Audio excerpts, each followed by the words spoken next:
जय हिंद साथियों, फिर से रेलवे ग्रुप डी में बहुत ही बम्पर पदों पर नई भर्ती आ रही है। तो साथियों, अगर आपको इस बार इसमें 100% सिलेक्शन लेना है तो आपको अभी से तैयारी में लगना होगा। तो आप लोग क्या कीजिए, आज से ही अपनी तैयारी को स्टार्ट कीजिए।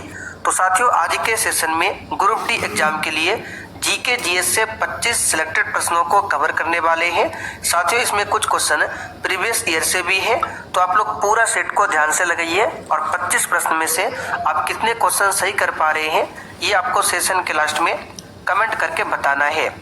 तो चलिए इसी के साथ आज के इस क्लास को स्टार्ट करते हैं। तो साथियों, आज का पहला क्वेश्चन देखिए, निम्नलिखित में से क्या पारिस्थितिक तंत्र का एक जैविक घटक नहीं है? मेंढक, मृदा, पुष्प या फिर डी ऑप्शन कीट। तो यहाँ पर इस क्वेश्चन का आंसर हो जाएगा बी ऑप्शन मृदा। बाकी मेंढक, पुष्प, कीट की बात करें तो यहाँ पर पुष्प की बात करें तो पुष्प पर निर्भर आपका कीट रहता है और कीट के ऊपर निर्भर मेंढक रहता है। तो ये एक पारिस्थितिक तंत्र बना रहा है, जबकि मृदा से इसमें कोई भी लेना देना नहीं है। तो इस क्वेश्चन का आंसर हो जाएगा मृदा। ये एक जैविक घटक नहीं है पारिस्थितिक तंत्र का। चलिए क्वेश्चन नंबर दूसरा देखिए, निम्नलिखित में से कौन सा भारत के वित्तीय बजट में शामिल नहीं है?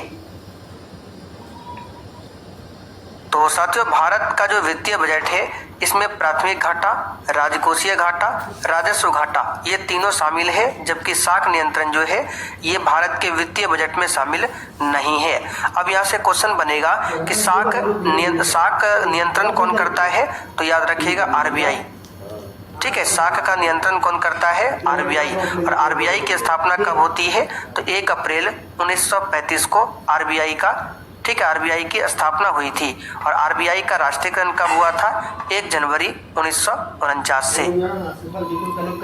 चलिए क्वेश्चन नंबर तीसरा देखिए, भारत में मैंग्रोव वन मुख्यतः इनमें से किस राज्य में पाए जाते हैं? चलिए क्वेश्चन नंबर 3 के लिए आप लोग आंसर कीजिए। और देखिए, जो भी साथी चैनल पर पहली बार आए हैं आप लोग चैनल को सब्सक्राइब करके रख लीजिए, ताकि जैसे ही ग्रुप डी एग्जाम के लिए क्लास आपका स्टार्ट होता है आपको क्लास के बारे में जानकारी मिल सके। और आप लोग हमारा व्हाट्सएप नंबर लिख लीजिए 9631887058। ठीक है, ग्रुप डी के लिए हम क्या कर रहे हैं, 1 लाइनर इंपॉर्टेंट नोट्स को तैयार कर रहे हैं। जैसे ही नोट्स तैयार होगा वीडियो में आपको बता देंगे, इस पर आप लोग मैसेज करके पूछ सकते हैं। तो साथियों, भारत में मैंग्रोव वन मुख्यतः इनमें से किस राज्य में पाए जाते हैं? तो याद रखिएगा, काफी बार ये क्वेश्चन पूछा हुआ है, पश्चिम बंगाल में। इसका आंसर क्या हो जाएगा आपका? डी वाला ऑप्शन, पश्चिम बंगाल। पश्चिम बंगाल में सबसे अधिक क्या होता है? जूट। जूट का सबसे अधिक उत्पादन होता है पश्चिम बंगाल में। चलिए चौथा क्वेश्चन, एक अश्वशक्ति इनमें से किसके बराबर है? आंसर है डी ऑप्शन 746 वाट। आपको ध्यान रखना है, एक एचपी में कितना वाट होता है? तो 746 वाट होता है एक एचपी में। पूछा हुआ क्वेश्चन है। पांचवा देखिए, किस संशोधन अधिनियम ने भारत में पंचायती राज व्यवस्था की स्थापना किया था? इसका सही आंसर है 73वां संशोधन अधिनियम, जो कि 1992 में आया था। अच्छा, 73वां संशोधन अधिनियम 1992 में आया था, लेकिन ये अधिनियम लागू हुआ था 1993 में। ठीक है, तो डेट भी पूछा जाता है, इसे ध्यान रखेंगे। छठा क्वेश्चन देखिए, हाइड्रोजन के समस्थानिकों की संख्या क्या है? साथियों, आपको बिल्कुल सोच समझकर आंसर करना है। तो हाइड्रोजन के 3 समस्थानिक होते हैं। कौन कौन सा होता है? H11 इसको प्रोटियम बोला जाता है, H12 इसको ड्यूटेरियम बोला जाता है, H13 ये है आपका ट्राइटियम। और हाइड्रोजन की बात करें, ब्रह्मांड में सबसे अधिक मात्रा में कौन सा गैस है? तो यही हाइड्रोजन है। आगे देखिए, प्राथमिक रंग कौन कौन से हैं? तो साथियों, 3 प्राथमिक कलर है और इसके लिए आपको ध्यान रखना है RGB। ये 3 प्राथमिक कलर है, रेड, ग्रीन, ब्लू, यानी कि लाल, हरा और नीला। ए ऑप्शन यहाँ पर सही है। आगे देखिए, दीन ए इलाही नामक नया धर्म किसके द्वारा शुरू किया गया था? तो साथियों ये अकबर के द्वारा शुरू किया गया था। डेट पूछा जाता है तो 1582 में अकबर के द्वारा शुरू किया गया था। साथियों अकबर ने 1575 में एक और काम किया था जो कि पूछा जाता है, इबादत खाना। ठीक है, इबादत खाना की स्थापना किया था अकबर ने 1575 में। अगला क्वेश्चन देखिए, एंजाइम मूल रूप से होता है। तो साथियों एंजाइम जो है मूल रूप से प्रोटीन होता है। अच्छा, प्रोटीन सबसे अधिक किसमें मिलता है? तो सोयाबीन में सबसे अधिक प्रोटीन मिलता है। आगरा नगर की स्थापना किसके द्वारा की गई थी? आंसर है सिकंदर लोदी। साथियों 1504 में सिकंदर लोदी ने आगरा शहर की स्थापना किया था और 1506 में इन्होंने आगरा को अपनी राजधानी बनाया था। अगला क्वेश्चन देखिए, वायु में कौन सी नोबल गैस नहीं है? तो साथियों वायु की बात करें, सबसे अधिक वायुमंडल में नाइट्रोजन है 78%, फिर ऑक्सीजन है 21%, कार्बन डाइऑक्साइड है 0.03% और वायुमंडल में सबसे अधिक अक्रिय गैस पूछे तो आपका कौन सा हो जाएगा? आर्गन, ये सबसे अधिक है। तो रेडॉन जो है ये वायुमंडल में नहीं है। मौर्य काल में निम्न में से कौन सी मुद्रा प्रचलन में थी? आंसर है पन। अगला क्वेश्चन, किसके द्वारा तृतीय बौद्ध संघ शार्क टैंक इंडिया सीजन 4 देख रहा है इंडिया। दमदार बिजनेस। इसके द्वारा तृतीय बौद्ध संगति को संरक्षण प्रदान किया गया था। तो तीसरी बौद्ध संगति में जो संरक्षण दिया था अशोक ने दिया था। यहाँ पर ए ऑप्शन आपका सही आंसर है। तीसरा बौद्ध संगति पाटलिपुत्र में हुआ था, चौथा हुआ था कनिष्क के समय में कश्मीर के कुंडलवन में। आगे देखिए, प्रतिध्वनि का कारण क्या है? आंसर है ध्वनि का परावर्तन।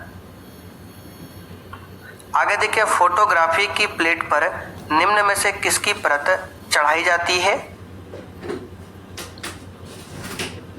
इसका आंसर है सिल्वर ब्रोमाइड। बी ऑप्शन आपका सही जवाब है, सिल्वर ब्रोमाइड। आगे देखिए, महमूद गजनबी किस वंश का था? इसका आंसर क्या हो जाएगा? यामिनी वंश का। ठीक है, महमूद गजनबी किस वंश का था? यामिनी वंश का। सी ऑप्शन यहाँ पर सही है। और महमूद गजनबी ने ही 1025 ईस्वी में सोमनाथ मंदिर पर आक्रमण किया था। सोमनाथ मंदिर किस राज्य में पड़ता है? गुजरात में। आगे देखिए, मानव शरीर विटामिन ए के संचित, यानी मानव शरीर में विटामिन ए जो है ये कहाँ पर संचित रहता है ये बताना है। तो इसका आंसर है यकृत में। कहाँ पर? यकृत में। भारत की संसदीय प्रणाली किस देश से प्रभावित है? यानी कि भारत में संसदीय प्रणाली की अवधारणा किस देश से लिया गया है? इसका आंसर क्या हो जाएगा? इंग्लैंड से। सी ऑप्शन यहाँ पर आपका सही आंसर है, इंग्लैंड से लिया गया है। और भारत में पूछे आपात जो स्थिति है वो कहाँ से लिया गया आपातकाल को? तो वो लिया गया आपका जर्मनी से। फिलहाल आंसर यहाँ पर सी वाला होगा। निम्नलिखित में से कौन सी एक सदिश राशि है? तो सदिश राशि क्या है, अदिश राशि क्या है, जब क्लास स्टार्ट करेंगे तो पहचानने के लिए आपको बता देंगे। फिलहाल याद रखिएगा संवेग क्या है। यहाँ पर एक आपका सदिश राशि है, आंसर हो जाएगा आपका ए वाला संवेग।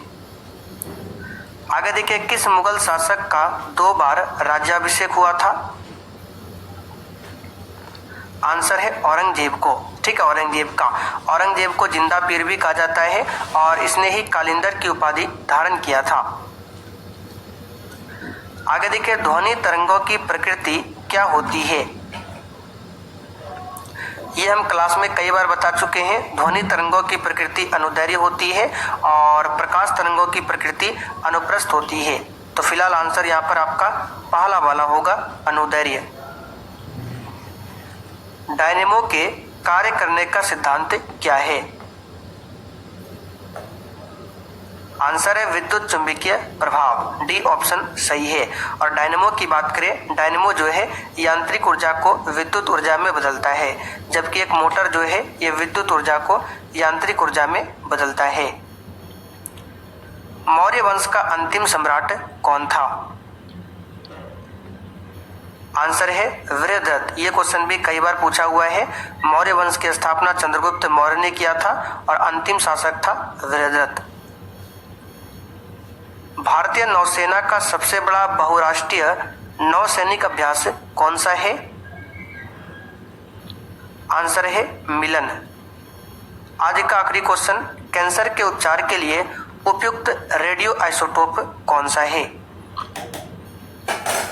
तो कैंसर के उपचार के लिए कोबाल्ट 60 का इस्तेमाल होता है। यहाँ पर बी ऑप्शन आपका राइट आंसर है। चलिए साथियों, अब आप लोग कमेंट करके बताइए आपने 25 क्वेश्चन में कितने क्वेश्चन के सही सही आंसर किए हैं।